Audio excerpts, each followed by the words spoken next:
आदरणीय अध्यक्ष जी, इस सत्र के प्रारंभ में ही मैं जब मीडिया के साथियों से बात कर रहा था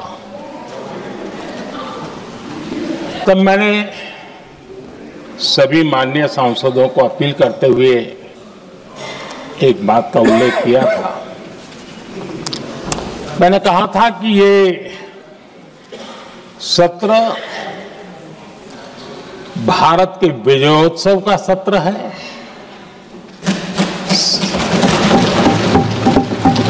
संसद का ये सत्र भारत के गौरवगान का सत्र है।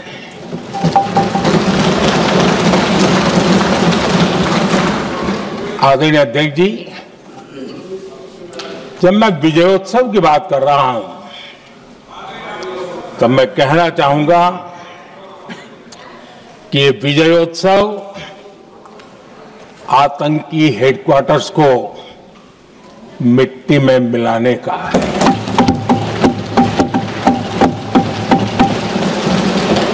जब मैं विजयोत्सव कहता हूं तो ये विजयोत्सव सिंदूर की सौगंध पूरा करने का है।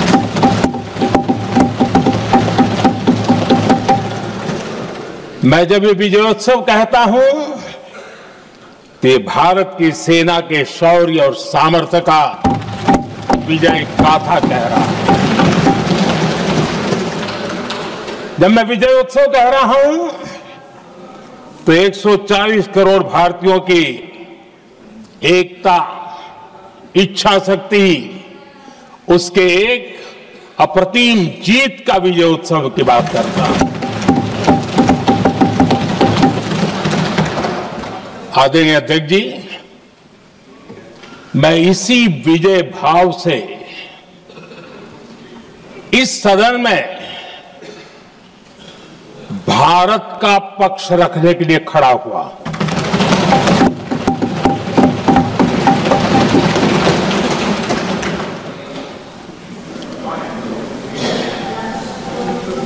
और जिन्हें भारत का पक्ष नहीं दिखता है उन्हें मैं आईना दिखाने के लिए खड़ा हुआ।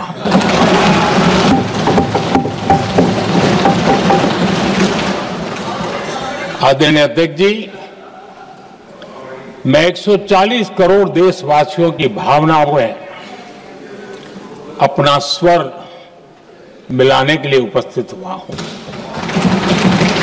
ये 140 करोड़ देशवासियों की भावना के जो गूंज है, जिस सदन में सुनाई दी है, मैं उसे अपना एक स्वर मिलाने खड़ा हुआ।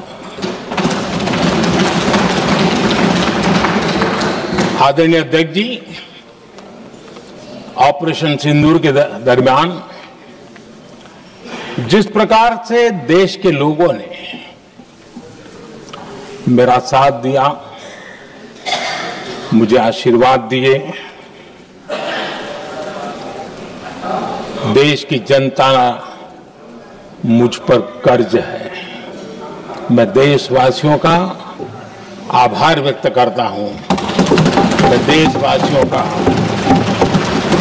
अभिनंदन करता हूं। आदरणीय अध्यक्ष जी, 22 अप्रैल को पहलगाम में जिस प्रकार की क्रूर घटना घटी, जिस प्रकार आतंकवादियों ने निर्दोष लोगों को उनका धर्म पूछ पूछ करके गोलियां मारी, ये क्रूरता की पराकाष्ठा थी। भारत को हिंसा की आग में झोंकने का ये सुविचारित प्रयास था। भारत में दंगे फैलाने की ये साजिश थी। मैं आज देशवासियों का धन्यवाद करता हूं कि देश ने एकता के साथ उस साजिश को नाकाम कर दिया।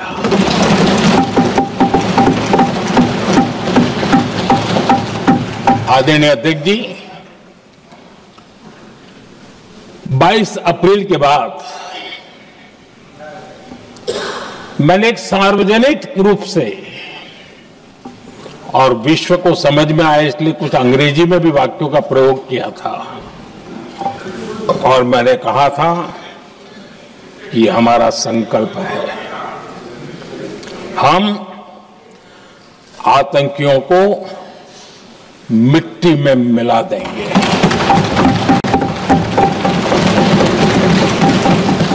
और मैंने सार्वजनिक रूप से कहा था, सजा उनके आकाओं को भी होगी और कल्पना से भी बड़ी सजा मिलेगी।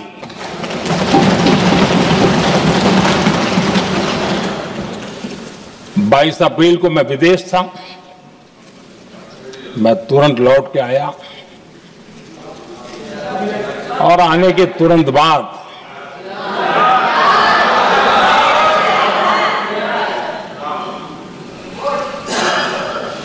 मैंने एक बैठक बुलाई और उस बैठक में हमने साफ साफ निर्देश दिए कि आतंकवाद को करारा जवाब देना होगा और ये हमारा राष्ट्रीय संकल्प है। आदरणीय अध्यक्ष जी, हमें हमारे सैन्य बलों की क्षमता पर पूरा विश्वास है, पूरा भरोसा है उनकी क्षमता पर, उनके सामर्थ्य पर, उनके साहस पर। सेना को कार्रवाई की खुली छूट दे दी गई और यह भी कहा गया कि सेना तय करें कब, कहां, कैसे, किस प्रकार से। ये सारी बातें उस मीटिंग में साफ साफ कह दी गई और कुछ बातें उसमें से मीडिया में शायद रिपोर्ट भी हुई है।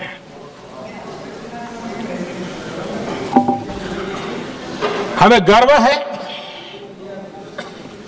आतंकियों को वो सजा दी और सजा ऐसी है कि आज भी आतंक के उन आकाओं की नींद उड़ी हुई है।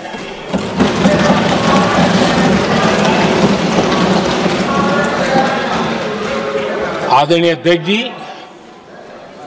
मैं हमारी सेना की सफलता के उससे जुड़े भारत के उस पक्ष को सदन के माध्यम से देशवासियों के सामने रखना चाहता हूं। पहला पक्ष, पहलगाम हमले के बाद से ही पाकिस्तानी सेना को अंदाजा लग चुका था कि भारत कोई बड़ी कार्रवाई करेगा। उनके तरफ से न्यूक्लियर की धमकियों के भी बयान आना शुरू हो चुके थे। भारत ने 6 मई रात और 7 मई सुबह जैसा तय किया था वैसी कार्रवाई की और पाकिस्तान कुछ नहीं कर पाया। 22 मिनट में 22 अप्रैल का बदला निर्धारित लक्ष्य के साथ हमारी सेना ने ले लिया। दूसरा पक्ष, आदरणीय अध्यक्ष जी, पाकिस्तान के साथ हमारी लड़ाई तो कई बार हुई है, लेकिन ये पहली ऐसी भारत की रणनीति बनी कि जिसमें पहले जहां कभी नहीं गए थे वहां हम पहुंचे, पाकिस्तान के कोने कोने में आतंकी अड्डों को धुआं धुआं कर दिया गया।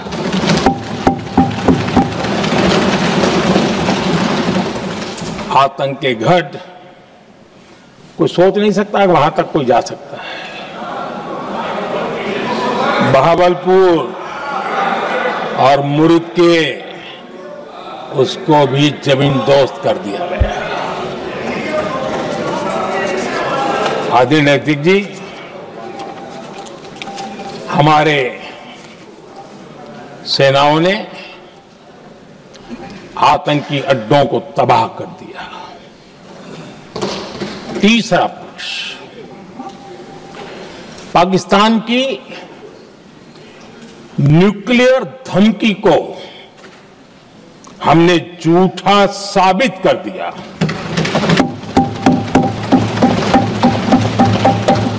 भारत ने सिद्ध कर दिया कि न्यूक्लियर ब्लैकमेलिंग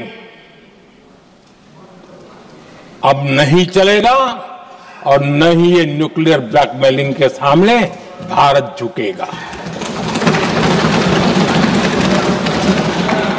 आदरणीय अध्यक्ष जी, चौथा पक्ष, भारत ने दिखाई अपनी तकनीकी क्षमता। पाकिस्तान के सीने पर सटीक प्रहार किया। पाकिस्तान के एयरबेस एसेट्स को भारी नुकसान हुआ और आज तक उनके कई एयरबेस आईसीयू में पड़े हैं। आज टेक्नोलॉजी आधारित युद्ध का युग है। ऑपरेशन सिंदूर इस महारत में भी सफल सिद्ध हुआ है।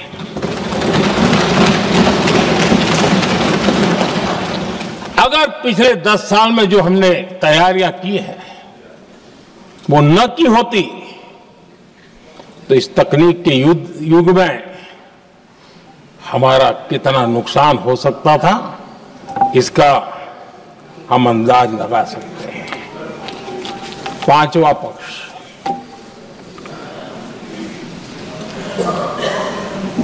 ऑपरेशन सिंदूर के दरमियान पहली बार हुआ जब आत्मनिर्भर भारत की ताकत को दुनिया ने पहचाना। Made in India drone, made in India missile ने पाकिस्तान के हथियारों की पोल खोल करके रख दी।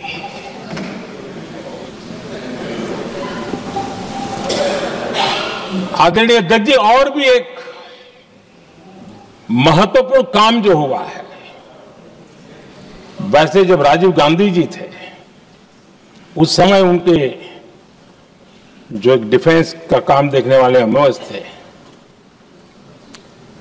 उन्होंने जब मैंने सीडीएस की घोषणा की तो वो बहुत प्रसन्न होकर के मुझे मिलने आए थे और बहुत बहुत प्रसन्न थे वो। इस समय ऑपरेशन में नेवी, आर्मी, एयरफोर्स तीनों सेनाओं का जॉइंट एक्शन, इसके बीच की सिनर्जी, इसने पाकिस्तान के छक्के छुड़ा दिए।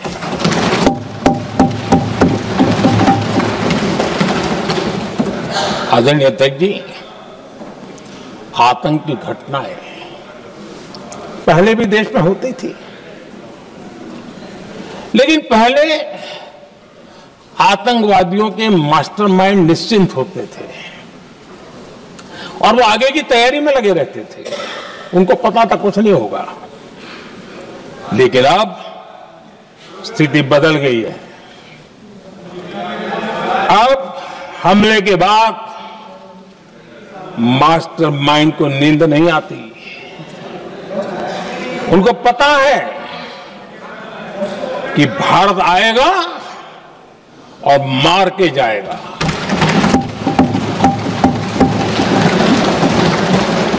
ये न्यू नॉर्मल भारत ने सेट कर दिया है।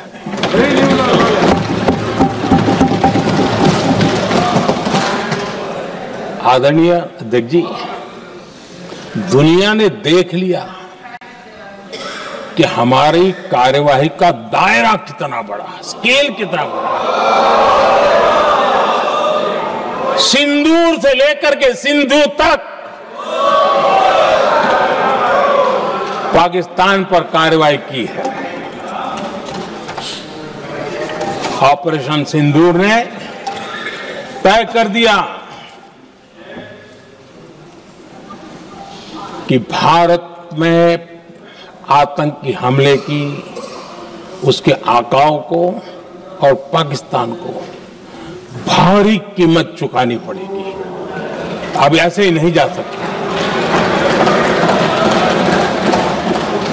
आदरणीय अध्यक्ष जी, ऑपरेशन सिंदूर से स्पष्ट होता है कि भारत ने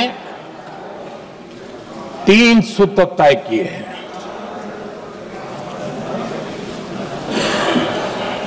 अगर भारत पर आतंकी हमला हुआ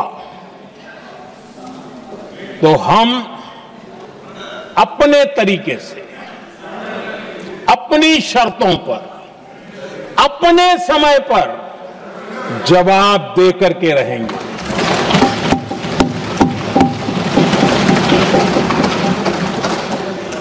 दूसरा, कोई भी न्यूक्लियर ब्लैकमेल अब नहीं चलेगा।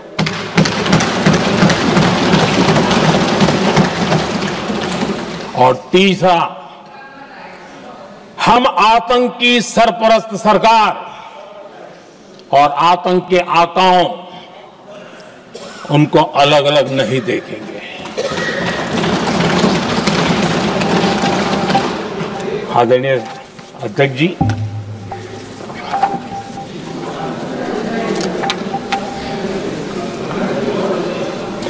यहां पर विदेश नीति को लेकर के भी काफी बातें कही गई हैं।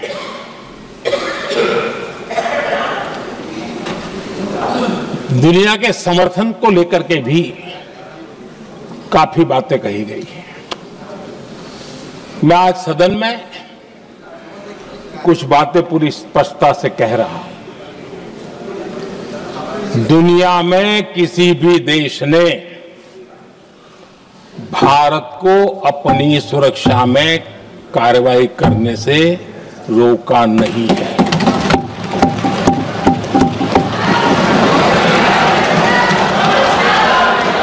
संयुक्त राष्ट्र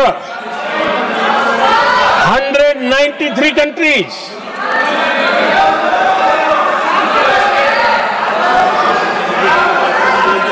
सिर्फ 3 देश 193 कंट्री में सिर्फ 3 देश ऑपरेशन सिंदूर के दौरान पाकिस्तान के समर्थन में बयान दिया था। Only 3 countries. क्वाड हो, ब्रिक्स हो, फ्रांस, रूस, जर्मनी, कोई भी देश का नाम ले लीजिए, तमाम देश दुनिया भर से भारत को समर्थन मिला है।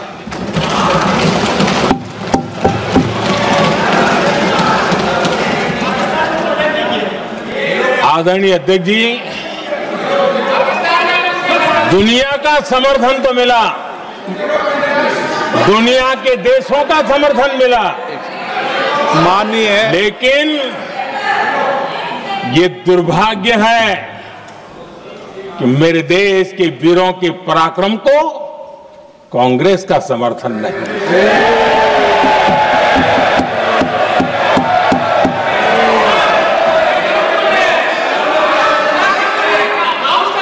22 अप्रैल के बाद 22 अप्रैल के आतंकी हमले के बाद 3-4 दिन में ही ये उछल रहे थे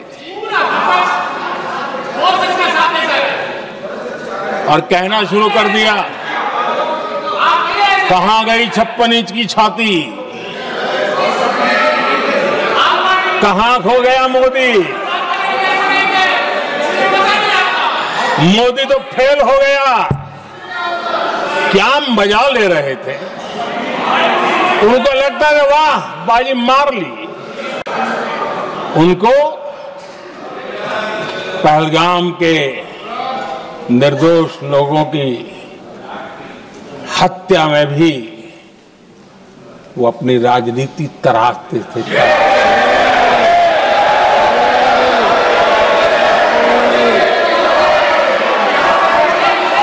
अपनी स्वार्थी राजनीति के लिए मुझ पर निशाना साध रहे थे, लेकिन उनकी ये बयानबाजी, इनका छिछोरापन देश के सुरक्षा बलों का मनोबल गिरा रहा था। माननीय प्रतिपक्ष के नेता, एक मिनट, प्रतिपक्ष के नेता आपकी बात अपने ध्यान से सुनिए। आप बेटे कांग्रेस के और कुछ नेताओं को से ये उचित नहीं है आपके लिए। न भारत के सामर्थ्य पर भरोसा है और न ही भारत की सेनाओं पर, इसलिए वो लगातार ऑपरेशन सिंदूर पर सवाल उठा रहे हैं।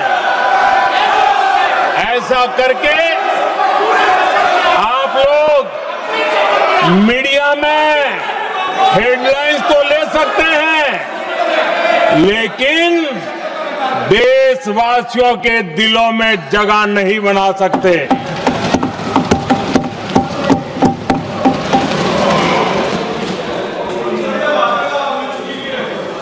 आदरणीय सभापति जी, आदरणीय अध्यक्ष जी, 10 मई को भारत ने ऑपरेशन सिंदूर के तहत हो रहे एक्शन को रोकने की घोषणा की। इसको लेकर यहां भांति भांति की बातें कही गई। ये वही प्रोपेगेंडा है जो सीमा पार से फैलाया गया है। कुछ लोग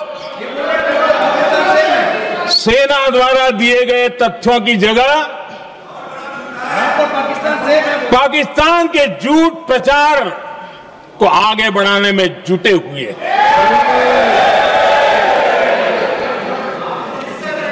जबकि भारत का रुख हमेशा स्पष्ट रहा है। आदरणीय अध्यक्ष जी, कुछ चीजें मैं जरा स्मरण भी कराना चाहता हूं। जब सर्जिकल स्ट्राइक हुआ, उस समय हमने लक्ष्य तय किया था, हमारे जवानों को तैयार करके कि हम उनके इलाके में जाकर के आतंकियों के जो लॉन्चिंग पैड है उनको नष्ट करेंगे। और सर्जिकल स्ट्राइक, एक रात के उस ऑपरेशन में हमारे लोग सूर्योदय होते होते काम पूरा करके वापस आए। लक्ष्य निर्धारित था कि ये करना है। जब बालाकोट एयर स्ट्राइक किया तो हमारा लक्ष्य तय था कि आतंकियों के जो ट्रेनिंग सेंटर्स है, इस बार हम उसको तबाह करेंगे, और हमने वो भी करके दिखाया।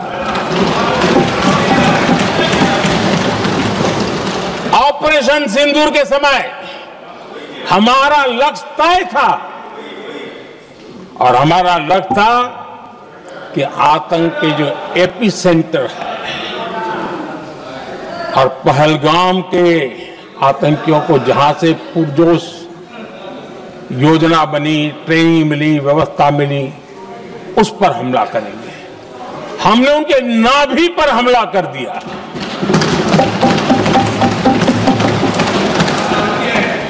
जहां पहलगाम के आतंकियों का रिक्रूटमेंट हुआ, ट्रेनिंग होती थी, फंडिंग होता था, उन्हें टेक्निकल सपोर्ट मिलता था, शस्त्र सरंजाम मिलता था, उस जगह को आइडेंटिफाई किया और हमने सटीक तरीके से ऑपरेशन सिंदूर के तहत आतंकियों की नाभि पे प्रहार कर दिया। और आदरणीय अध्यक्ष जी, इस बार भी हमारी सेना ने 100% लक्ष्यों को हासिल करके देश के सामर्थ्य का परिचय दिया।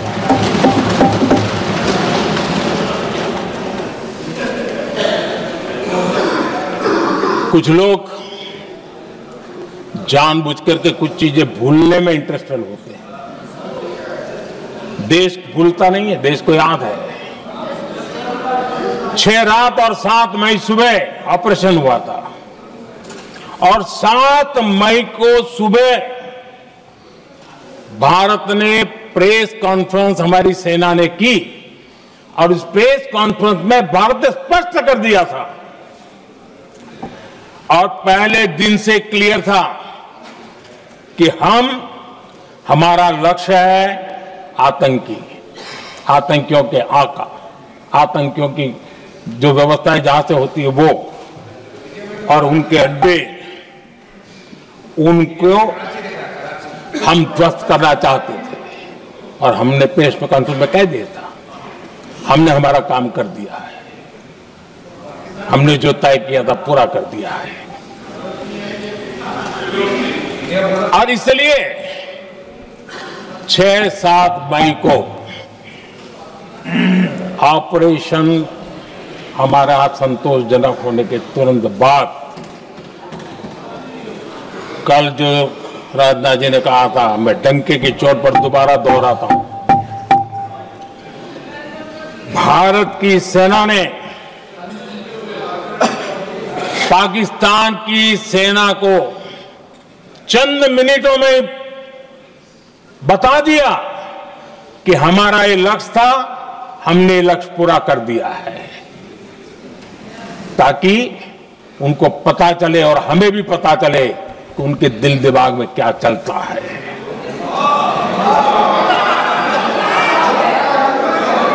हमने अपना लक्ष्य 100% हासिल कर लिया था और पाकिस्तान में समझदारी होती तो आतंकियों के साथ खुलेआम खड़े रहने की गलती न करता।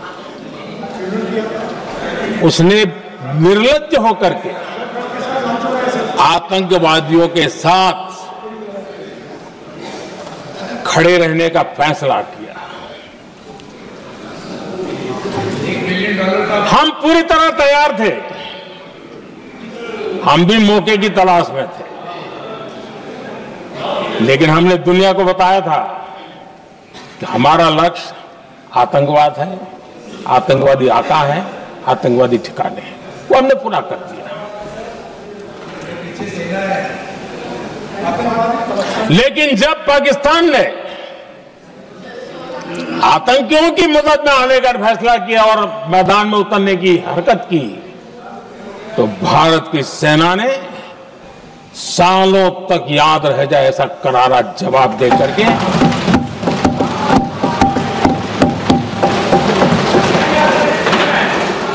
9 मई की मध्य रात्रि और 10 मई की एक प्रकार से सुबह हमारी मिसाइलें उन्होंने पाकिस्तान के हर कोने में प्रचंड प्रहार किया, जिसकी पाकिस्तान ने कभी कल्पना नहीं की थी, और पाकिस्तान को घुटनों पर आने के लिए मजबूर कर दिया।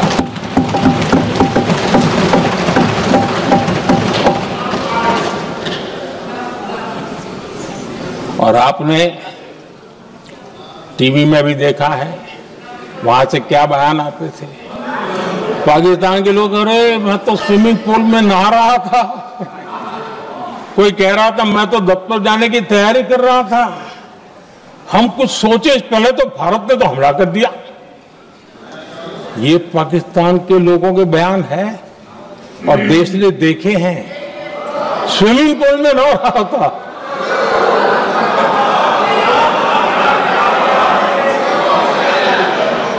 और जब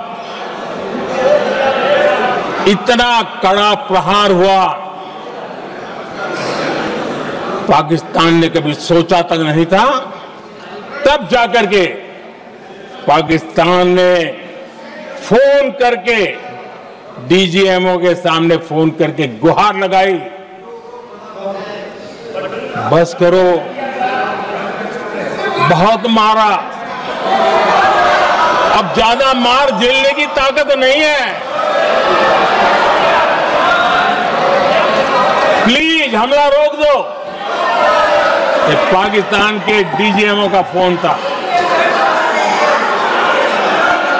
और भारत ने तो पहले दिन ही कह दिया था, 7 तारीख सुबह की प्रेस देख लीजिए, कि हमने हमारा लक्ष्य पूरा कर दिया है, अगर आप कुछ करोगे तो महंगा पड़ेगा।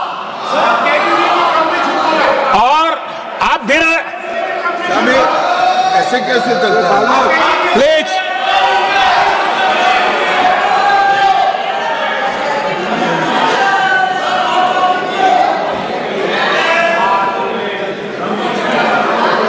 मैं आज दोबारा कह रहा हूं, ये भारत की स्पष्ट नीति थी, सुविचारित नीति थी, सेना के साथ मिलकर के तय की हुई नीति थी, और वे ये थी कि हम आतंक, उनके आका, उनके ठिकाने, ये हमारा लक्ष्य है।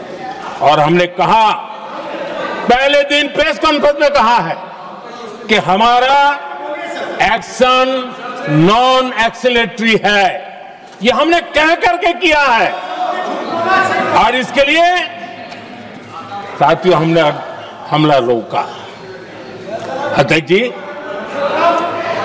दुनिया के किसी भी नेता ने भारत के ऑपरेशन रोकने के लिए नहीं कहा।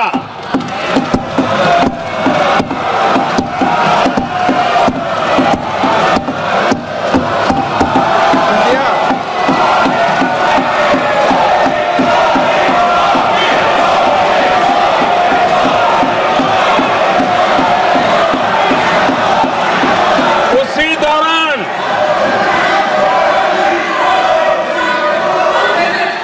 9 तारीख को रात को अमेरिका के उपराष्ट्रपति जी ने मुझसे बात करने का प्रयास किया। वो घंटे भर कोशिश कर रहे थे, लेकिन मेरी सेना के साथ मीटिंग चल रही थी, तो मैंने उनका फोन उठा नहीं पाया। बाद में मैंने उनको कॉल बैक किया। मैंने कहा कि आपका फोन था, 3-4 बार आपका फोन आ गया, क्या है? तो अमेरिका के उपराष्ट्रपति जी ने मुझे फोन पे बताया कि पाकिस्तान बहुत बड़ा हमला करने वाला है, ये उन्होंने मुझे बताया।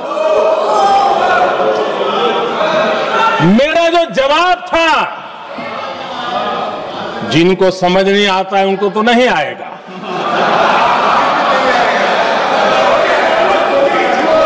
मेरा जवाब था, अगर पाकिस्तान का ये इरादा है तो उसे बहुत महंगा पड़ेगा। ये मैंने अमेरिका के उपराष्ट्रपति को कहा।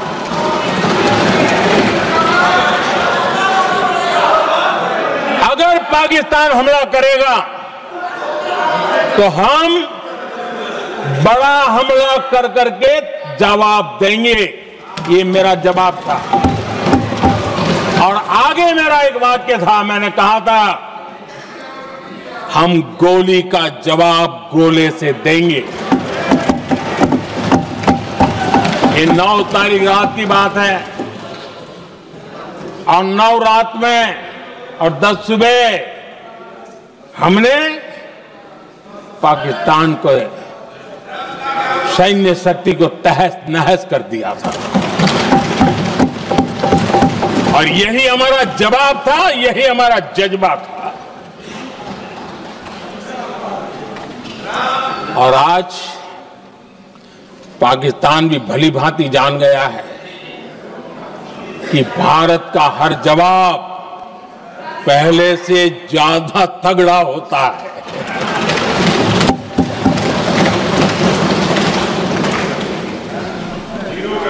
उसे यह भी पता है कि अगर भविष्य में नौबत आई तो भारत आगे कुछ भी कर सकता है। और इसलिए मैं फिर से लोकतंत्र के इस मंदिर में दोहराना चाहता हूं, ऑपरेशन सिंदूर जारी है।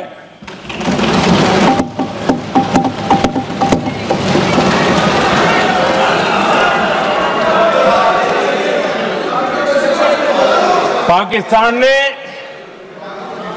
दुस्साहस की अगर कल्पना की तो उसे करारा जवाब दिया जाएगा।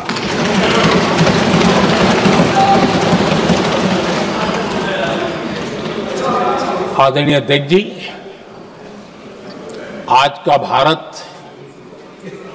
आत्मविश्वास उससे भरा हुआ है।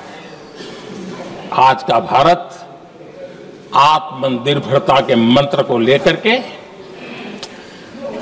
पूरी शक्ति के साथ तेज गति से आगे बढ़ रहा है। देश देख रहा है भारत आत्मनिर्भर बनता जा रहा है,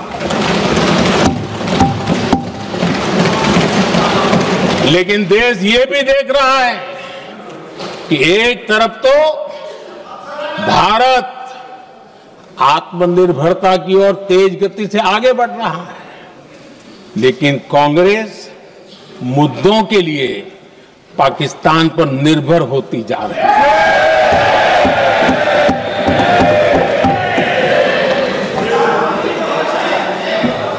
मैं आज पूरा दिन देख रहा था, जो 16 घंटे से जो चर्चा चल रही है, दुर्भाग्य से। प्लीज बैठिए, सब जवाब दे दिया आपका, आप सुनते नहीं, सबका जवाब दे दिया। प्लीज दुर्भाग्य से सुनिए जवाब। कांग्रेस को पाकिस्तान के मुद्दे इंपोर्ट करने पड़ रहे हैं।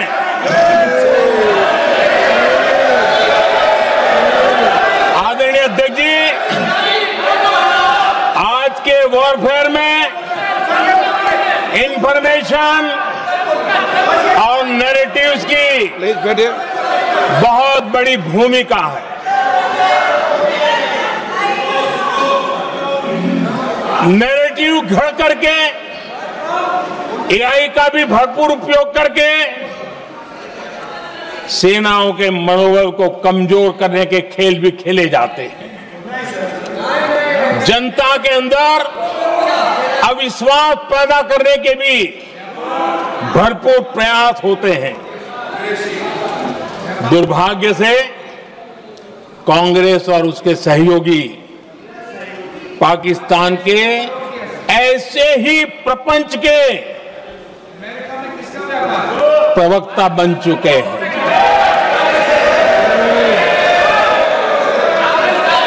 आदरणीय अध्यक्ष जी, देश की सेना ने,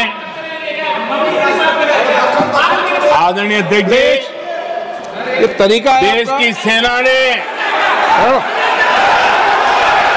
बैठिए देश की सेना ने सर्जिकल स्ट्राइक की।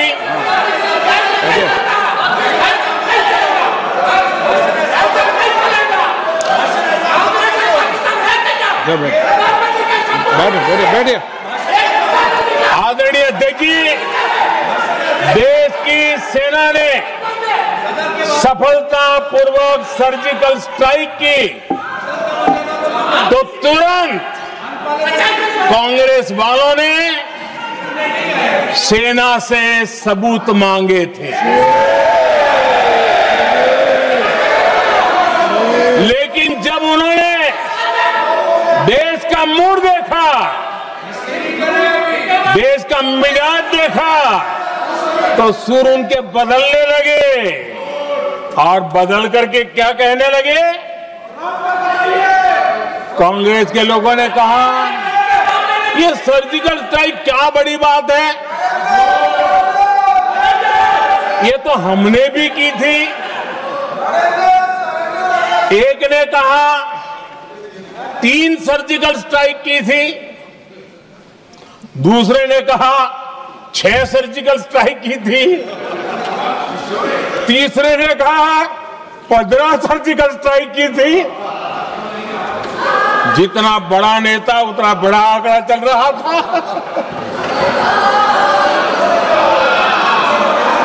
आदरणीय अध्यक्ष जी, इसके बाद बालाकोट में सेना ने एयर स्ट्राइक की। अब एयर स्ट्राइक तो ऐसी थी कि वो कुछ कह नहीं सकते थे, इसलिए ये तो नहीं कहा कि भाई हमने भी की थी। उसमें तो उन्होंने समझदारी दिखाई, लेकिन फोटो मांगने लगे। एयर स्ट्राइक हुई तो फोटो दिखाओ, क्या कहां गिरा, क्या तोड़ा, कितना तोड़ा, कितने मरे, बस यही पूछते रहे। पाकिस्तान भी यही पूछता था, ये भी यही पूछते थे।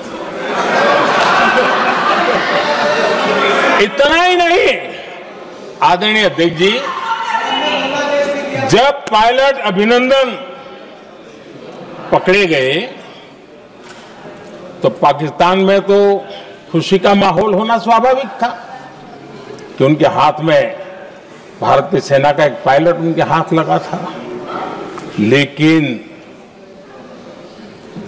यहां पर भी कुछ लोग थे जो कानों कानों में कह रहे थे अब मोदी फंसा, अब अभिनंदन वहां आए, मोदी ला करके दिखा दे, अब देखते हैं मोदी क्या करता है। आज डंके की चोट पर अभिनंदन वापिस आएगा।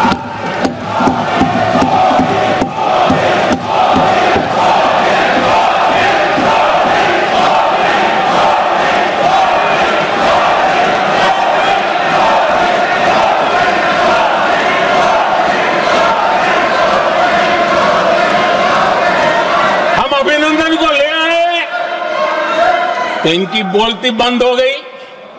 इनको लगा यार ये नसीब वाला आदमी है, हमारा हथियार हाथ से निकल गया। आदरणीय अध्यक्ष जी, पहलगाम हमले के बाद हमारा बीएसएफ का एक जवान पाकिस्तान के कब्जे में गया, तो फिर इनको लगा वाह बड़ा मुद्दा हाथ में आ गया है, हम मोदी फंस जाएगा। अब तो मोदी की फजीयत जरूर होगी। और उनकी इकोसिस्टम ने सोशल मीडिया में बहुत सारी कथाएं वायरल की कि ये बीएसएफ के जवान का क्या होगा, उसके परिवार का क्या होगा, ये वापस आएगा, कब आएगा, कैसे आएगा, न जाने क्या क्या चला दिया।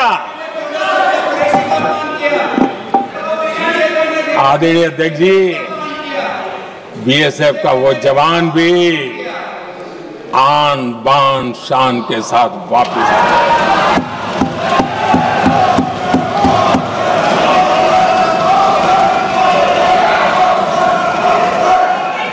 आतंकवादी रो रहे हैं, आतंकवादियों के आका रो रहे हैं और उनको रोते देखकर यहां भी कुछ लोग रो रहे हैं।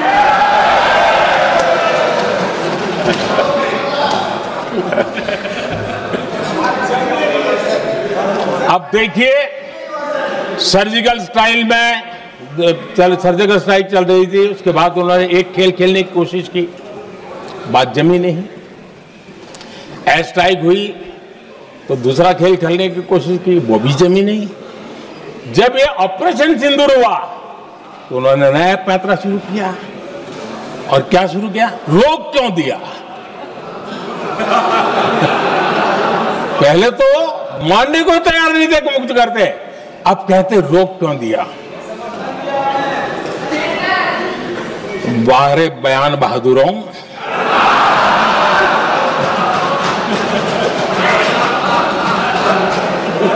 आपको विरोध का कोई न कोई बहाना चाहिए, और इसलिए सिर्फ मैं नहीं, पूरा देश आप पर हंस रहा है।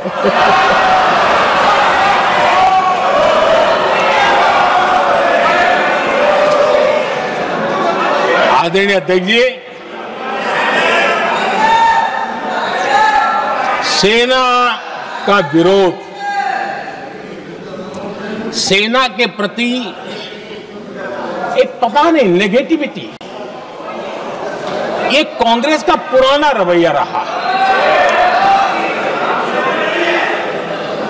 देश ने अभी अभी करगिल विजय दिवस मनाया, लेकिन देश पूरी तरह जानता है कि उनके कार्यकाल में और आज तक करगिल के विजय को कांग्रेस ने अपनाया नहीं। न करगिल विजय दिवस मनाया है, न करगिल विजय का गौरव किया। इतिहास साक्षी है अध्यक्ष जी। जब डोकलाम में सैन्य हमारा शौर्य दिखा रहा था, तब कांग्रेस के नेता चुपके चुपके किससे ब्रीफिंग लेते थे, वो सारी दुनिया अब जान गई।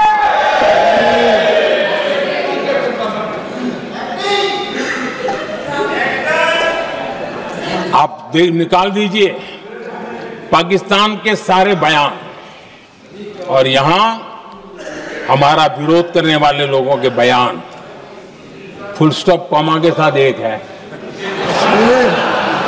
क्या कहेंगे इसको? और बुरा लगता है सच बोलते हैं तो। पाकिस्तान के साथ सुर में सुर मिला दिया जाता है। आदरणीय अध्यक्ष जी, देश हैरान है, कांग्रेस ने पाकिस्तान को क्लीन चिट दे दी है।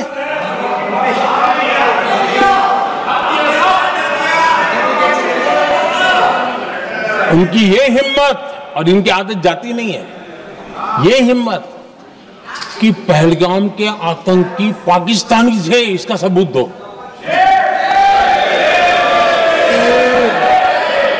क्या कह रहे हो तुम लोग? तो कौन सा तरीका है? और यही मांग पाकिस्तान कर रहा है जो कांग्रेस कर रही है। और आदरणीय अध्यक्ष जी, आज जब सबूतों की कोई कमी नहीं है, सब कुछ आंखों के सामने दिखता है, तब ये हालत है।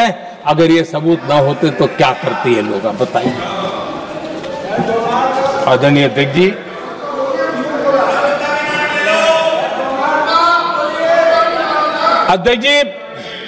ऑपरेशन सिंदूर के एक पार्ट की तरफ तो चर्चा भी बहुत होती है, ध्यान भी जाता है, लेकिन देश के लिए कुछ गौरव की क्षणें होती हैं, ताकत की परिचय होता है, उसकी तरफ भी ध्यान जाना बहुत आकर्षित है। हमारे एयर डिफेंस सिस्टम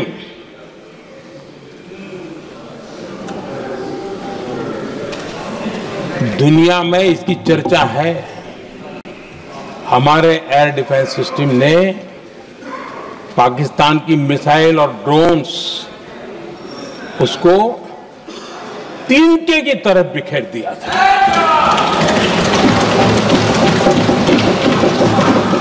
आदरणीय अध्यक्ष जी, मैं एक आंकड़ा आज बताना चाहता हूं, पूरा देश गर्व से भर जाएगा। कुछ लोगों का क्या होगा मैं नहीं जानता, पूरा देश गर्व से भर जाएगा। 9 मई को पाकिस्तान ने करीब 1000 मिसाइलों और आर्म ड्रोन्स के भारत पर बहुत बड़ा हमला करने की कोशिश की। 1000 ये मिसाइलें भारत के किसी भी हिस्से पर गिरती तो वहां भयंकर तबाही मचती, लेकिन 1000 मिसाइल्स और ड्रोन्स को भारत ने आसमान में ही चूर चूर कर दिया।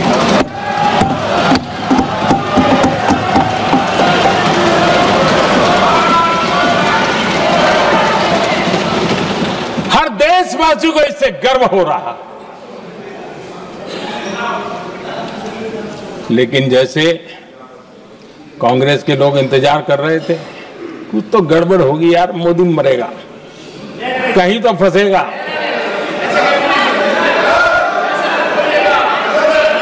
पाकिस्तान ने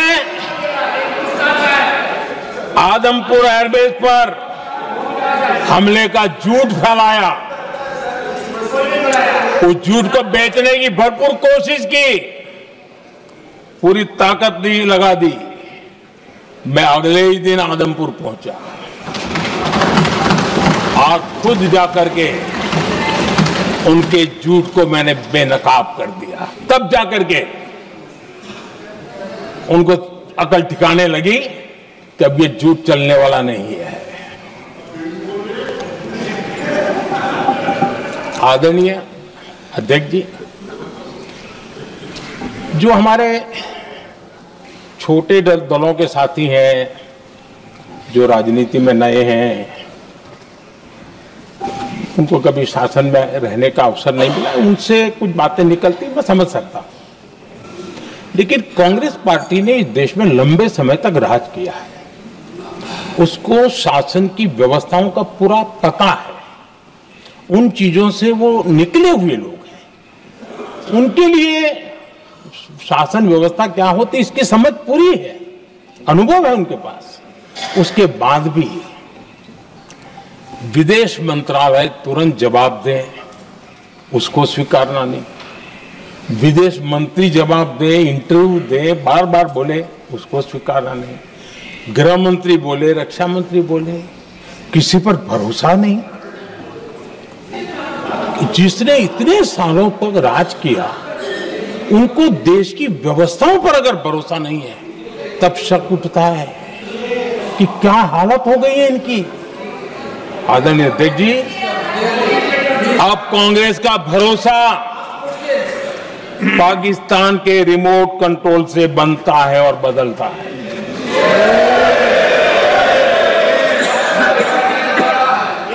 आदरणीय अध्यक्ष जी, एक बिल्कुल कांग्रेस के नए सदस्य, यानी उनको तो क्षमा करनी चाहिए, नए सदस्य को क्या कहेंगे, लेकिन कांग्रेस के आका जो उनको लिख करके देते हैं और उनसे बुलवाते हैं, खुद में हिम्मत नहीं है, उनसे बुलवाते हैं कि ऑपरेशन सिंदूर ये तो तमाशा था,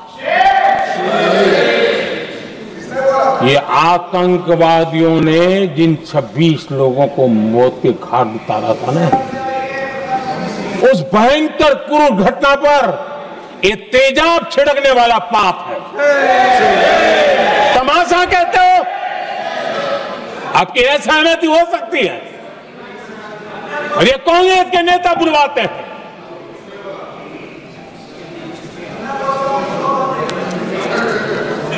आदरणीय अध्यक्ष जी, पहलगाम के हमलावरों को कल हमारे सुरक्षा बलों ने ऑपरेशन महादेव करके अपने अंजाम तक पहुंचाया।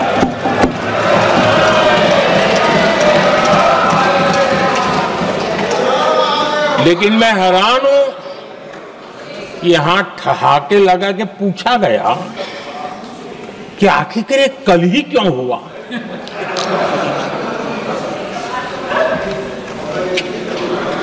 अब ये क्या हो गया है मुझे समझ नहीं आ रहा है।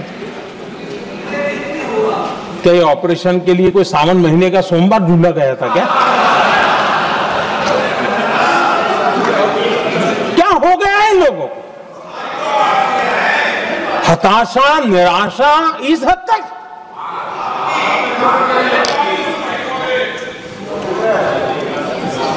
और देखिए मजा, पिछले कई सप्ताह से हाँ ऑपरेशन सिंदूर हो गया तो ठीक है, पहलगाम के आतंकियों का क्या हुआ, पहलगाम के आतंकियों का अब हुआ तो कल क्यों हुआ?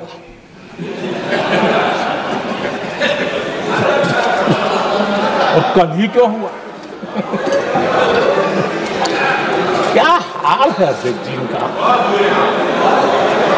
आदरणीय अध्यक्ष जी,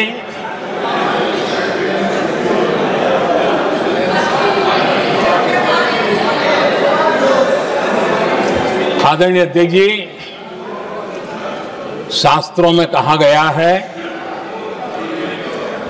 हमारे शास्त्रों में कहा गया है, शस्त्रेण रक्षिते राष्ट्रे, शस्त्रेण रक्षिते राष्ट्रे शास्त्र चर्चा प्रवर्तते। अर्थात जब राष्ट्र शस्त्र से सुरक्षित होते हैं तभी वहां शास्त्र की, ज्ञान की चर्चाएं जन्म ले पाती है। जब सीमा पर सेनाएं मजबूत होती है तभी लोकतंत्र प्रखर होता है। आदरणीय अध्यक्ष जी, ऑपरेशन सिंदूर बीते दशक में भारत की सेना के सशक्तिकरण का एक साक्षात प्रमाण है। ऐसे ही नहीं हुआ है। कांग्रेस के शासन के दौरान सेनाओं को आत्मनिर्भर बनाने के संबंध में सोचा तक नहीं जाता था। आज भी आत्मनिर्भर शब्द की मजाक उड़ाई जाती है। वैसे वो महात्मा गांधी से आया हुआ है, लेकिन आज भी मजाक उड़ाई जाती है। हर रक्षा सौदे में कांग्रेस अपने मौके खोजती रहती थी।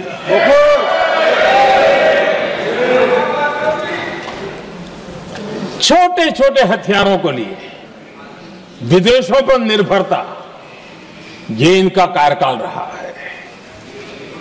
Bullet proof jacket, night vision camera तक नहीं होते थे। और लंबा लिस्ट है, जीप से शुरू होता है, बफो, हेलीकॉप्टर, हर चीज के साथ घोटाला जुड़ा हुआ है। आदरणीय अध्यक्ष जी, हमारी सेनाओं को आधुनिक हथियारों के लिए दशकों तक इंतजार करना पड़ा। आजादी के पहले, और इतिहास गवाह, एक जमाना था जब डिफेंस मैन्युफैक्चरिंग में भारत का आवाज सुनाई देती थी। जिस समय तलवारों से लड़ा जाता था ना, तब भी तलवारें भारत की श्रेष्ठ मानी जाती थी। हम डिफेंस के इक्विपमेंट में आगे थे। लेकिन आजादी के बाद जो एक मजबूत डिफेंस इक्विपमेंट मैन्युफैक्चरिंग का हमारा दायरा था, जो हमारा पूरा इकोसिस्टम था, उसको सोच समझ करके तबाह कर दिया गया, उसको दुर्बल किया गया।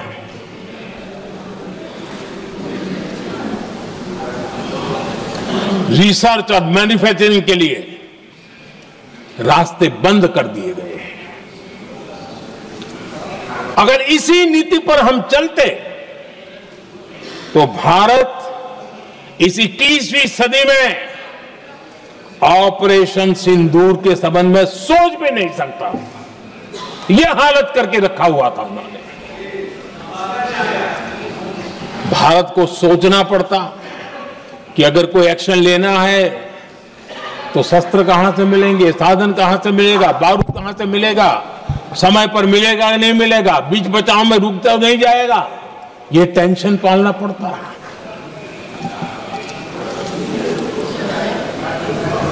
आदरणीय अध्यक्ष जी, बीते एक दशक में मेक इन इंडिया हथियार सेना को मिले, उन्होंने इस ऑपरेशन में बहुत निर्णायक भूमिका निभाई।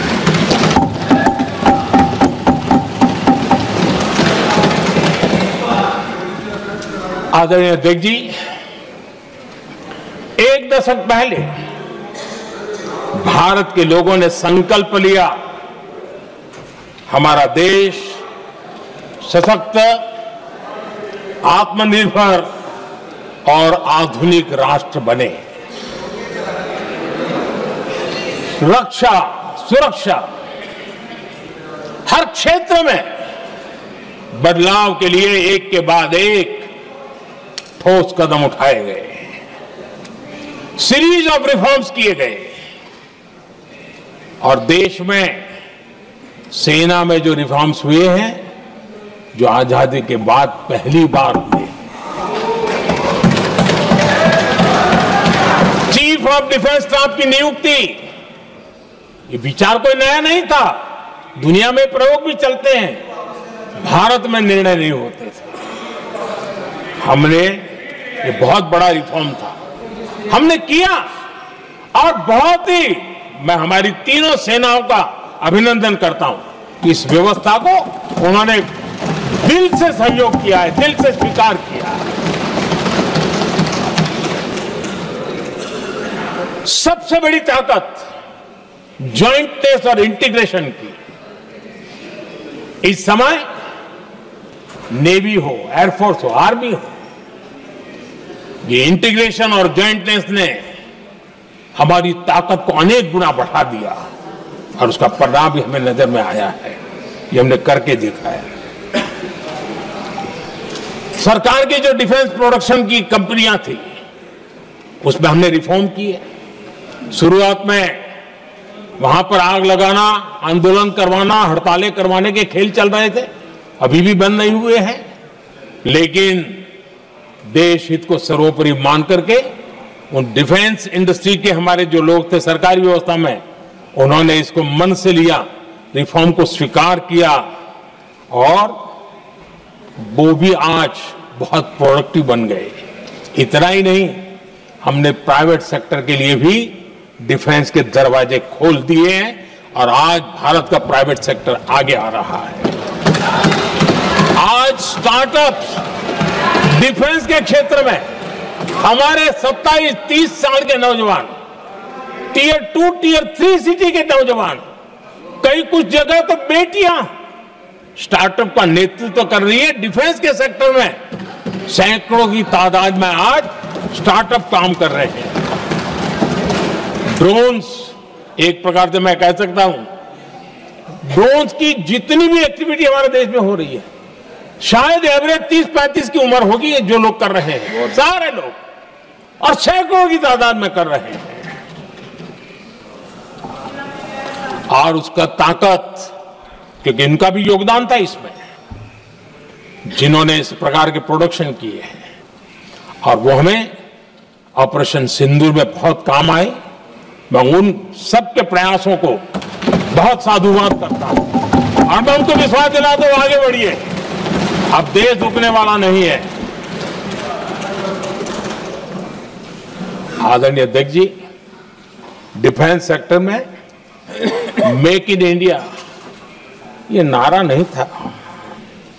हमने इसके लिए बजट पॉलिसी में जो परिवर्तन करना था, जो नए इनिशिएटिव ले रहे थे, वो नए इनिशिएटिव लिए। और सबसे बड़ी बात, क्लियर कट विजन के साथ हमने देश में make in India defence sector के अंदर तेज गति से हम आगे बढ़ रहे हैं। आदरणीय अध्यक्ष जी, एक दशक में डिफेंस का बजट लगभग पहले से 3 गुना हुआ है। डिफेंस प्रोडक्शन में करीब 250% वृद्धि हुई है, 250% वृद्धि हुई है।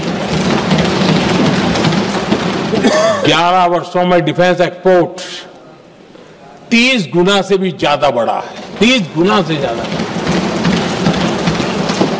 डिफेंस एक्सपोर्ट आज दुनिया के करीब 100 देशों तक हम पहुंचे।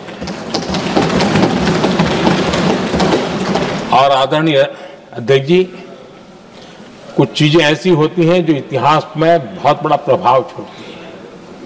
ऑपरेशन सिंदूर ने डिफेंस का जो मार्केट है उसमें भारत का झंडा गाड़ दिया है। भारत के हथियारों की डिमांड आज बढ़ती चली जा रही है, मांग बढ़ रही है। ये भारत में उद्योगों को भी बल देगी, एमएसएमई को बल देगी, हमारे नौजवानों को रोजगार देगी और हमारे नौजवान अपनी बनाई चीजों से दुनिया में अपनी ताकत का प्रदर्शन कर पाएंगे। ये आज दिख रहा है, मैं देख रहा हूं। डिफेंस के क्षेत्र में जो आत्मनिर्भर भारत की दिशा में हम जो कदम उठा रहे हैं, मैं हैरान हूं। कुछ लोगों को आज भी तकलीफ हो रही है, जैसे उनका खजाना लूट गया। ये कौन सी मानसिकता है? देश को ऐसे लोगों को पहचानना होगा।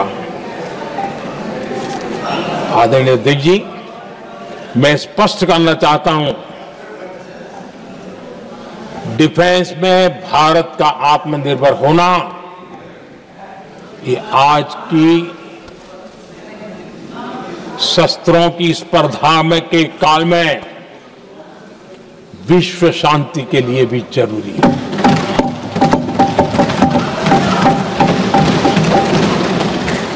मैं पहले भी कह चुका हूं, भारत युद्ध का नहीं बुद्ध का देश है।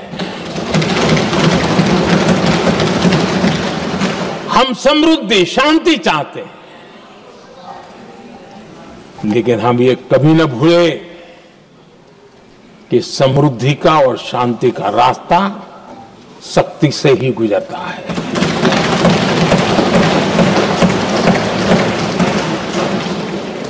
आदरणीय अध्यक्ष जी, हमारा भारत छत्रपति शिवाजी महाराज, महाराजा रणजीत सिंह, राजेंद्र चोला, महाराणा प्रताप, लसित बोरफुकन और महाराजा सुहेलदेव का देश है।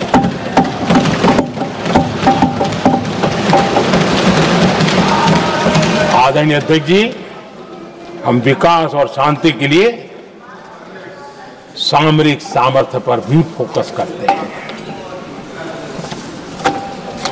आदरणीय अध्यक्ष जी,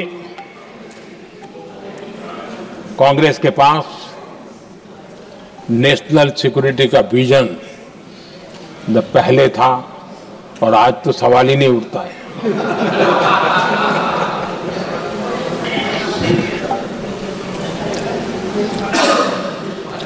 कांग्रेस ने हमेशा नेशनल सिक्योरिटी पर समझौता किया। आज जो लोग पूछ रहे हैं पीओके को वापस क्यों नहीं लिया, वैसे ये सवाल मुझे ही पूछ सकते हैं और किसको पूछ सकते हैं।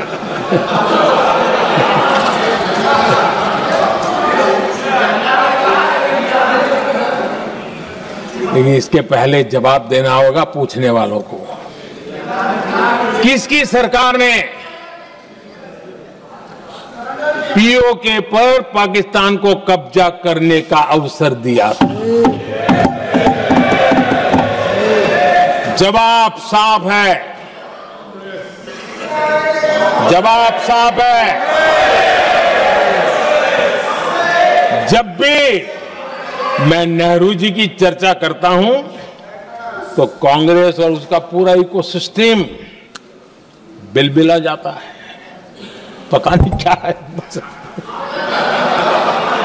आदरणीय अध्यक्ष जी, हम एक शेर सुना करते थे, मुझे ज्यादा इसका ज्ञान तो नहीं है लेकिन सुनते थे। लम्हों ने खता की और सदियों ने सजा पाई।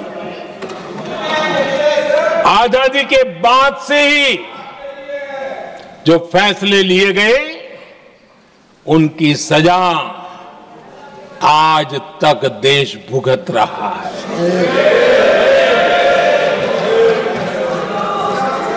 यहां बार बार एक बात का जिक्र हुआ और मैं फिर से करना चाहूंगा। अक्साई चीन की उस पूरे क्षेत्र को बंजर जमीन करार दिया गया, ये कह करके तो बंजर है। देश की 38,000 वर्ग किलोमीटर जमीन हमें खोनी पड़ी।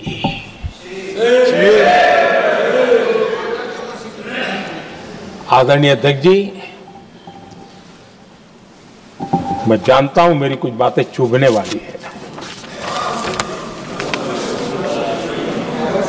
1962 और 1963 के बीच कांग्रेस के नेता जम्मू कश्मीर के पूंछ, उरी, नीलम वैली और किशनगंगा को छोड़ देने का प्रस्ताव रख रहे थे। भारत की भूमि, आदरणीय अध्यक्ष जी, और वो भी लाइन ऑफ पीस के नाम पर किया जा रहा था। 1966 रण ऑफ कच्छ पर इन्हीं लोगों ने मध्यस्थता स्वीकार की। ये था उनका राष्ट्रीय सुरक्षा का विजन। एक बार फिर उन्होंने भारत का करीब 800 वर्ग किलोमीटर क्षेत्र पाकिस्तान को सौंप दिया, जिसमें छड़बेट भी शामिल है, कि कहीं उसको छड़ाबेट भी कहते हैं। 1965 की जंग में हाजीपीर पास को हमारी सेना ने वापस जीत लिया था, लेकिन कांग्रेस ने उसे फिर लौटा दिया। 1971 पाकिस्तान के 93,000 फौजी हमारे पास बंदी थे। पाकिस्तान का हजारों वर्ग किलोमीटर एरिया हमारी सेना ने कब्जा किया था। हम बहुत कुछ कर सकते थे, विजय की स्थिति में थे। उस दौरान अगर थोड़ी सा विजन होता, थोड़ी सी समझ होती, तो पीओके वापस लेने का निर्णय हो सकता। वो मौका था, वो मौका भी छोड़ दिया गया। अरे इतना ही नहीं, इतना सारा जब सामने टेबल पर था, अरे कम से कम करतारपुर साहब को तो ले सकते थे, वो ही नहीं कर पाया। 1974 श्रीलंका को कच्चथीवू द्वीप को गिफ्ट कर दिया गया। आज तक हमारे मछुआरे भाई बहनों को इससे परेशानी होती है, उनकी जान पर आफत आती है। क्या गुनाह था तमिलनाडु के मेरे फिशरमैन भाई बहनों का आपने उनका हक छीन लिया और दूसरों को गिफ्ट कर दिया? कांग्रेस का दशकों से इरादा लेकर चल रही थी कि सियाचिन से सेना हटा दी जाए। आदरणीय अध्यक्ष जी, 2014 में देश ने इनको मौका नहीं दिया, वरना आज सियाचिन भी हमारे पास नहीं होता।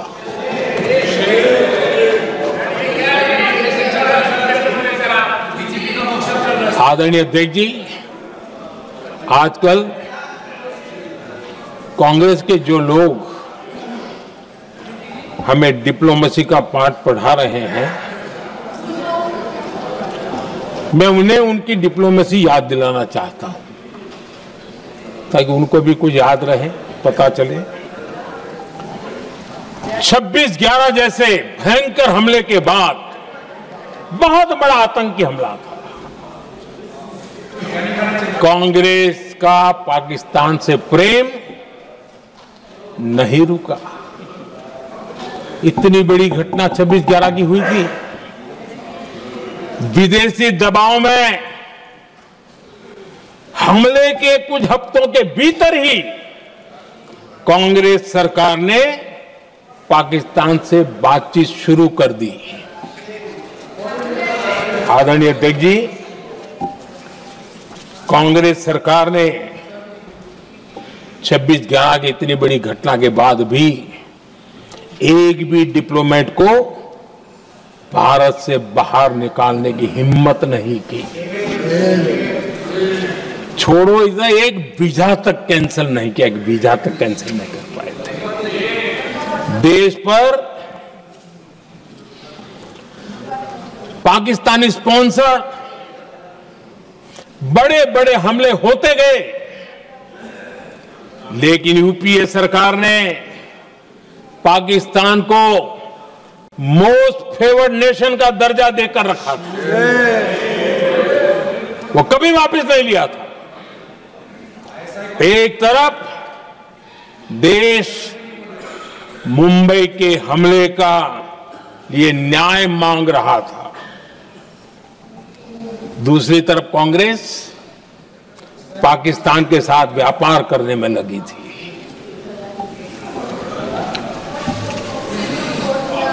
पाकिस्तान वहां से खून की होली खेलने वाले आतंकियों को भेजते रहे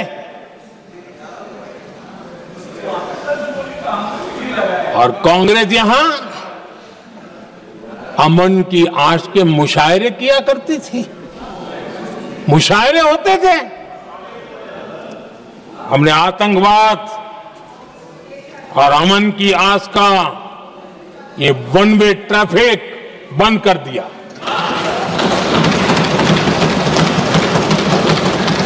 हमने पाकिस्तान का MFN का दर्जा रद्द किया, वीजा बंद किया। हमने अटारी वाघा बॉर्डर को बंद कर दिया। आदरणीय अध्यक्ष जी,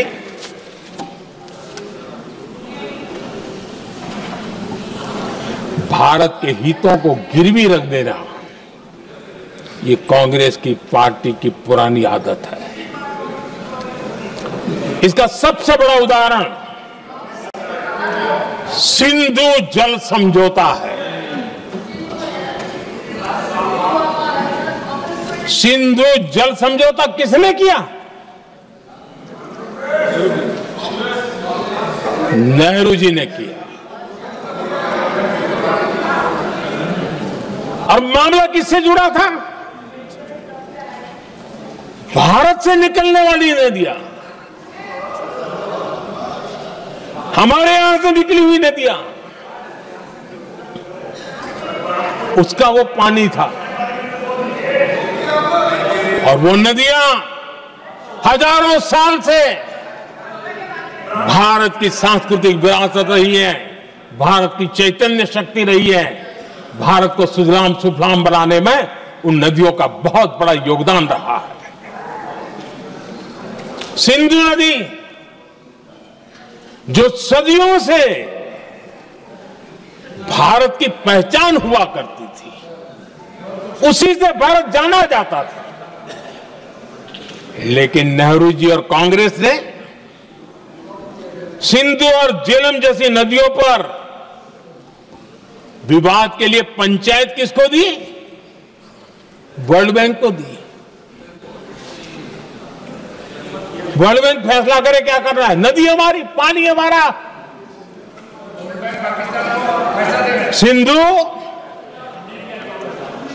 सिंधु जल समझौता सीधा सीधा भारत की अस्मिता और भारत के स्वाभिमान के साथ किया गया बहुत बड़ा धोखा था।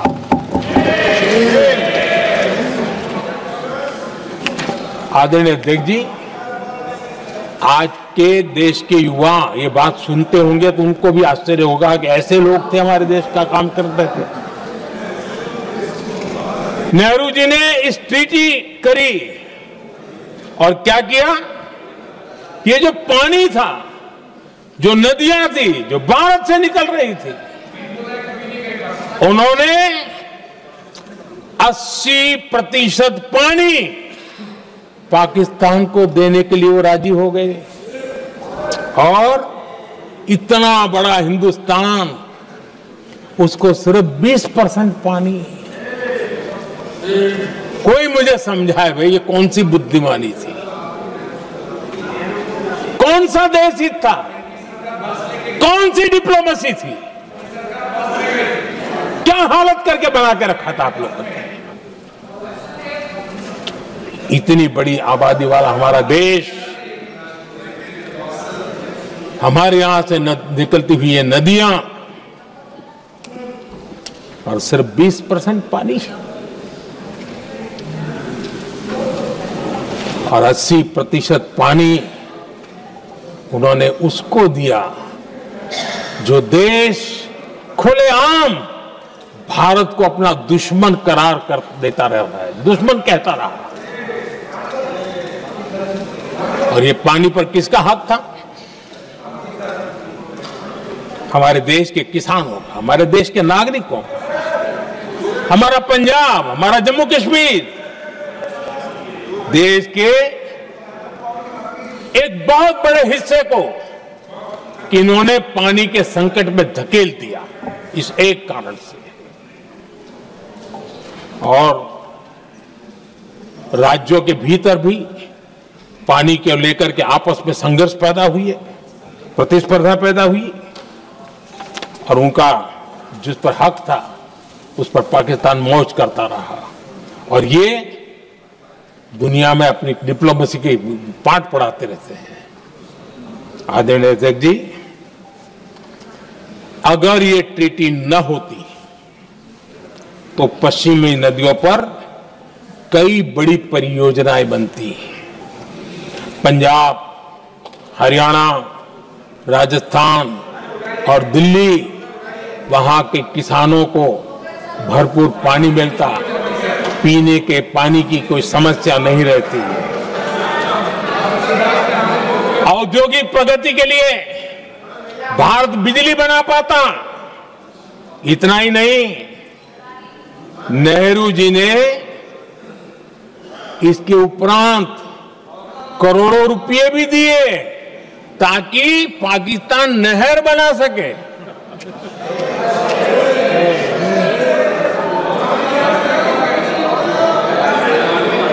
आदरणीय अध्यक्ष जी, इससे भी बड़ी बात, देश चौंक जाएगा।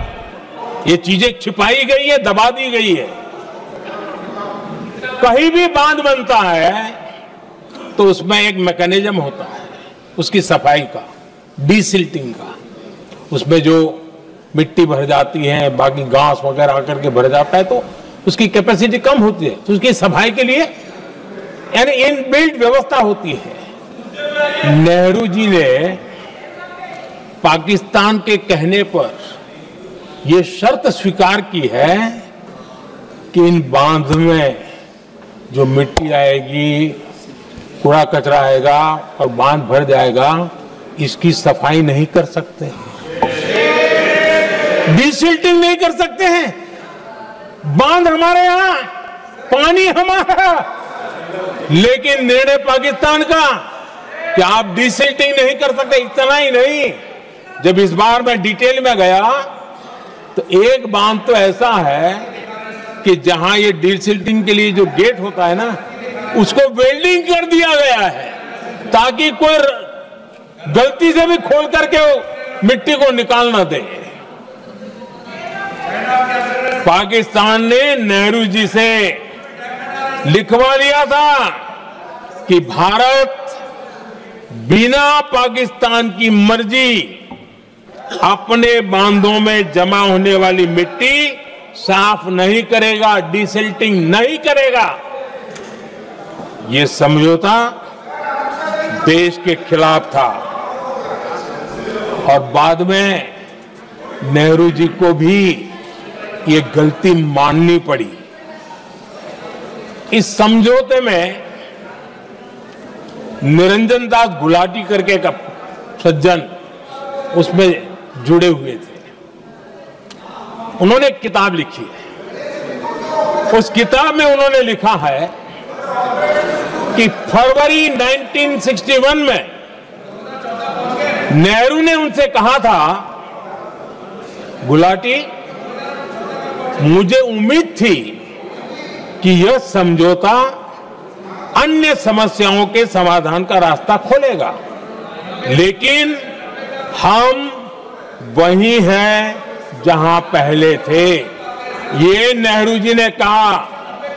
नेहरू जी केवल तत्कालिक प्रभाव देख पा रहे थे, इसलिए उन्होंने कहा कि हम वहीं के वहीं हैं, लेकिन सच्चाई ये कि इस एग्रीमेंट के कारण देश बहुत पिछड़ गया, देश बहुत पीछे चल गया और देश का बहुत नुकसान हुआ।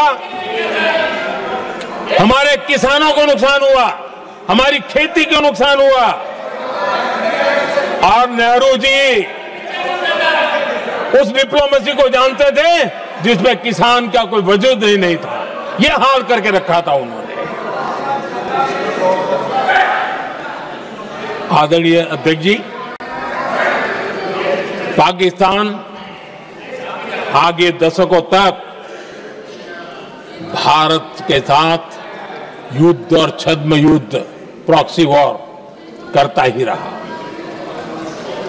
लेकिन कांग्रेस की सरकारों ने बाद में भी सिंधु जल समझौते की तरफ देखा तक नहीं, नेहरू जी की गलती को सुधारा तक नहीं। आदरणीय अध्यक्ष जी, लेकिन अब भारत ने पुरानी गलती को सुधारा है, ठोस निर्णय लिया है। भारत ने नेहरू जी द्वारा किए गई बहुत बड़ी ब्लंडर, सिंधु जल समझौते को देश हित में, किसानों के हित में एबेंस में रख दिया है। देश का अहित करने वाला ये समझौता अब इस रूप में आगे नहीं चल सकता। भारत ने तय कर दिया है, खून और पानी साथ साथ नहीं बह सकते।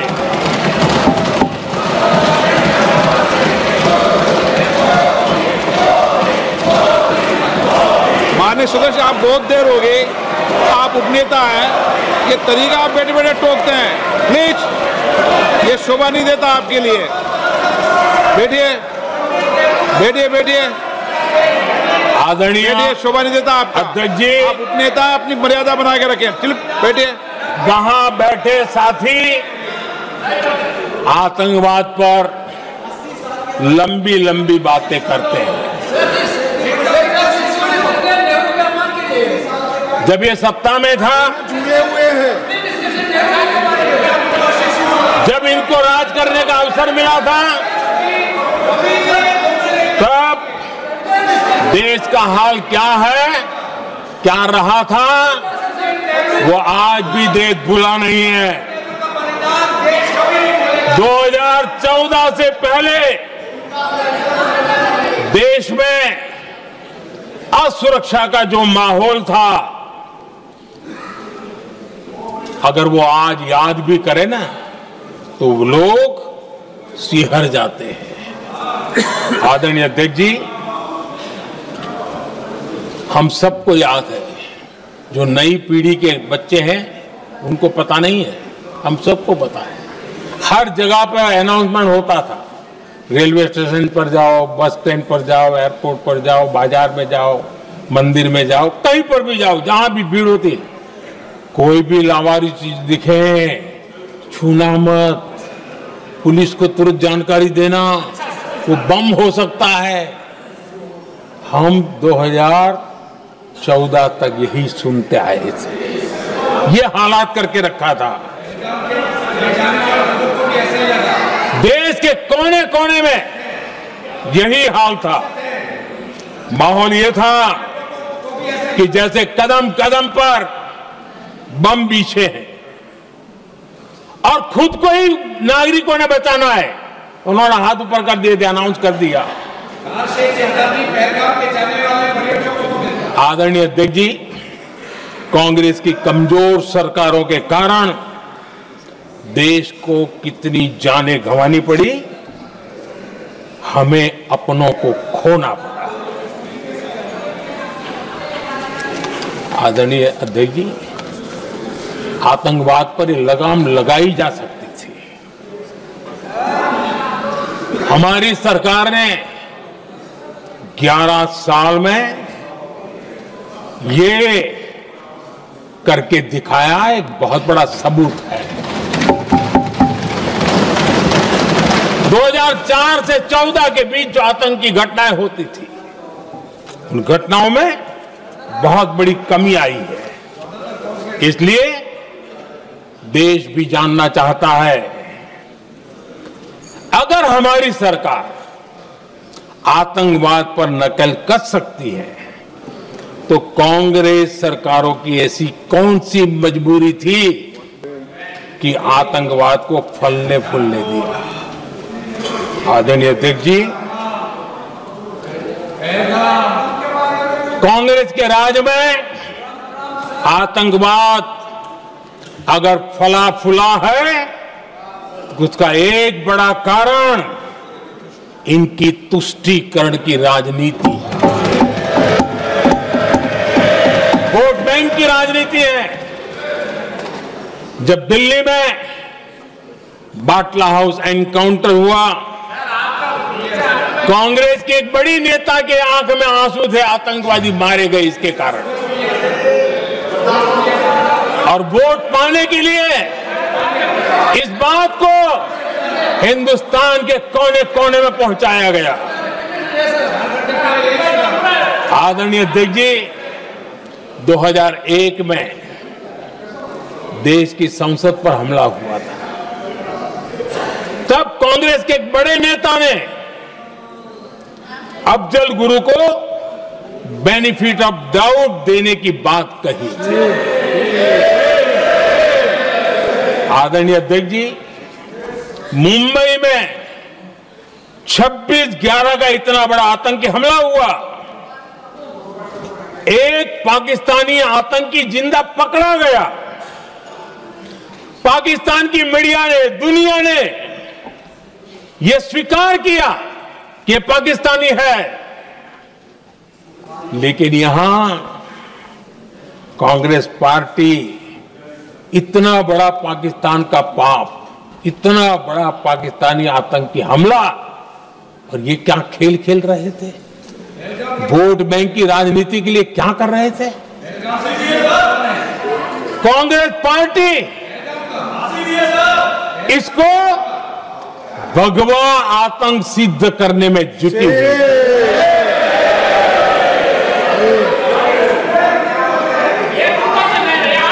कांग्रेस दुनिया को हिंदू आतंकवाद की थ्योरी बेचने में लगी हुई थी। कांग्रेस के एक नेता ने अमेरिका के बड़े राजनयिक को यहां तक कह दिया था कि लश्कर-ए तोयबा से भी बड़ा खतरा भारत के हिंदू ग्रुप है। ये कहा गया था तुष्टीकरण के लिए कांग्रेस ने जम्मू कश्मीर में भारत का संविधान, बाबा साहब अंबेडकर का संविधान, उसे जम्मू कश्मीर में पैर नहीं रखने दिए, इन्होंने घुसने नहीं दिया, उसे बाहर रखा। तुष्टीकरण और वोट बैंक की राजनीति के लिए कांग्रेस हमेशा देश की सुरक्षा को बलि चढ़ाती रही। आदरणीय अध्यक्ष जी, तुष्टीकरण के लिए ही कांग्रेस ने आतंकवाद से जुड़े कानूनों को कमजोर किया। गृहमंत्री जी ने आज विस्तार से सदन में कहा है, इसलिए मैं इसको रिपीट करना नहीं चाहता। आदरणीय अध्यक्ष जी, मैंने इस सत्र की शुरुआत में आग्रह किया था, मैंने कहा था कि दल हित में हमारे मत मिले न मिले, दल हित में हमारे मत मिले न मिले, देश हित में हमारे मन जरूर मिलने चाहिए। पहलगाम की विभीषिका ने हमें गहरे घाव दिए हैं, उसने देश को झकझोर दिया है। इसके जवाब में हमने ऑपरेशन सिंदूर किया तो सेनाओं के पराक्रम ने, हमारे आत्मनिर्भर अभियान ने देश में एक सिंदूर स्पिरिट पैदा किया है।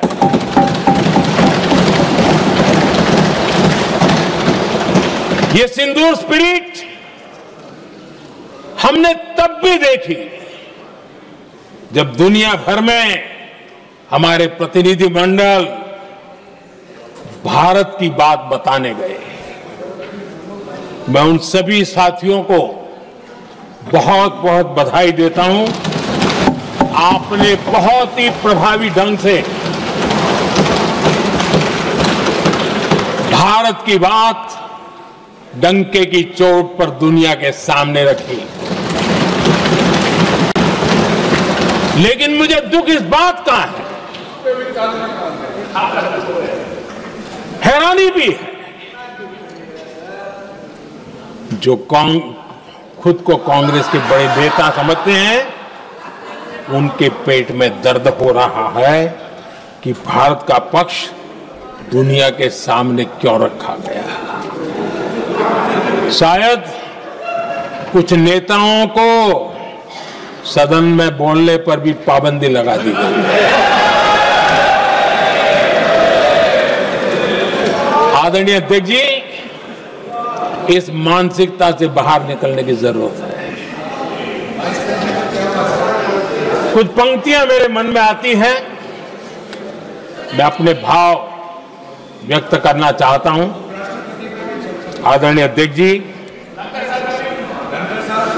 करो चर्चा और इतनी करो, करो चर्चा और इतनी करो कि दुश्मन दहशत से दहल उठे, दुश्मन दहशत से दहल उठे। रहे ध्यान बस इतना ही, रहे ध्यान बस इतना ही, मान सिंदूर और सेना का प्रश्नों में भी अटल रहे। हमला मां भारती पर हुआ अगर, तो प्रचंड प्रहार करना होगा। दुश्मन जहां भी बैठा हो, हमें भारत के लिए ही जीना होगा। मेरा कांग्रेस के साथियों से आग्रह है कि एक परिवार के दबाव में पाकिस्तान को क्लीन चिट देना बंद कर दें। जो देश की विजय की क्षण है, कांग्रेस उसे देश के उपहास का क्षण न बनाएं। कांग्रेस अपनी गलती सुधारें। मैं आज सदन में फिर स्पष्ट करना चाहता हूं, अब भारत आतंक की नर्सरी में ही आतंकियों को मिट्टी में मिलाएगा।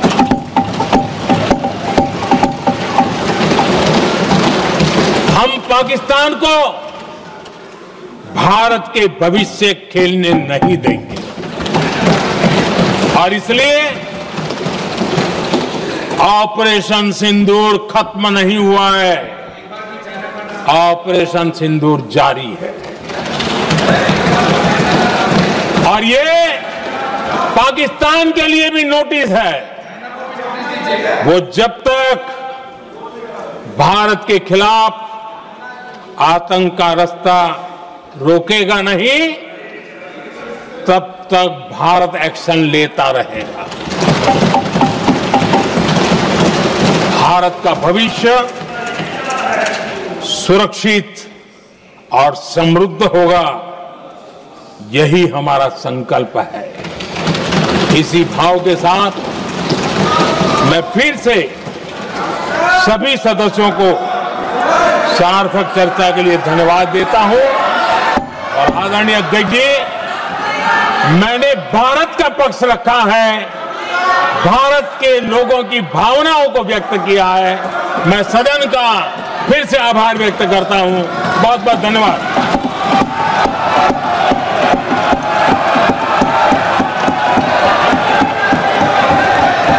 सभा की कार्रवाई